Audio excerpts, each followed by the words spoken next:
1839 में महाराजा रंजीत सिंह की मृत्यु हो गई। 1839 में महाराजा रंजीत सिंह अवसान प्राप्त कर लिए। सतलज नदी को कंपनी एवं रंजीत सिंह के मध्य सीमा मानी गई थी। महाराजा रंजीत सिंह के दौर में ही समझौता हुआ था कि जो क्या इसको बोलते हैं, सतलज नदी है, वो दोनों देशों के बीच की सीमा रहेगी। इतना, इस चीज को एकदम याद रखेंगे, परीक्षा में यही पूछता है। अब सतलज नदी के पास इनका जो क्या कहते हैं, फिरोज शाह के पास एक सैनिक छावनी थी, तो इनके सैनिक जो थे हमेशा अतिक्रमण कर देते थे। करना ही था, इनका काम यही था, लड़ना झगड़ना, ताकि उकसा करके हम कर लें। जब महाराजा रंजीत सिंह की मृत्यु हुई तो उनके अपने राज्य में आंतरिक कलह हो गई।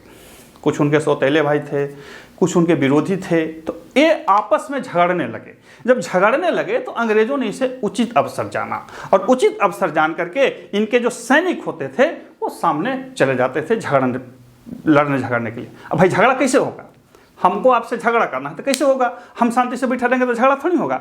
कभी हम आपके फुलवारी में चले जाएंगे, कभी आपका गेहूं काट के ले आएंगे, कभी आपका मेढ़ तोड़ देंगे। गाँव घर में ऐसी लड़ाई होता था। तो ये लड़ाई का टाहा हुआ कि हाँ लड़ेंगे, इसी न लड़ेंगे, अब किसे लड़ेंगे।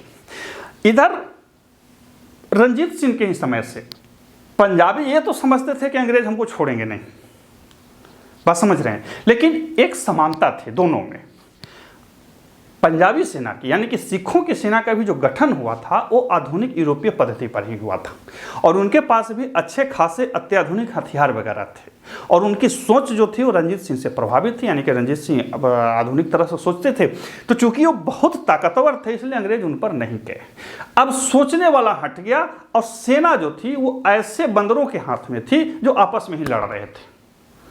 तो जब कमांडर ही लड़ रहा है तो सेना क्या करेगा, वो तो बेचारा हारेगा। तो प्रथम आंग्ल मराठा युद्ध 1845-46 में हुआ। ये काल पूछेगा आपसे परीक्षाओं में। प्रथम आंग्ल मराठा कब हुआ? 45-46 में। भारत के गवर्नर जनरल कौन थे? तो लॉर्ड हार्डिंग था। लॉर्ड हार्डिंग ही जो प्रथम आंग्ल सिख युद्ध में समझौता किया था दिलीप सिंह से। यही आपसे पूछेगा कि मसौदा कौन तैयार किया था? तो लॉर्ड हार्डिंग किया था। और हार्डिंग ही उस समय भारत के गवर्नर जनरल थे या लाट साहब थे, जिन्हें वायसराय भी कहा जाता था, एक समय में गवर्नर जनरल भी कहा जाता था, एक समय गवर्नर भी बोला जाता था, लेकिन मैं परिहास में उसे लाट साहब कहता हूँ। बचपन में हम लोग जब थे ना तो खूब अच्छा से कपड़ा उपड़ा पहन के चलते थे, तो बोलते थे लोग अच्छा लाट साहब बने हुए हो, तो पता नहीं लगता था कि भाई लाट साहब कौन है।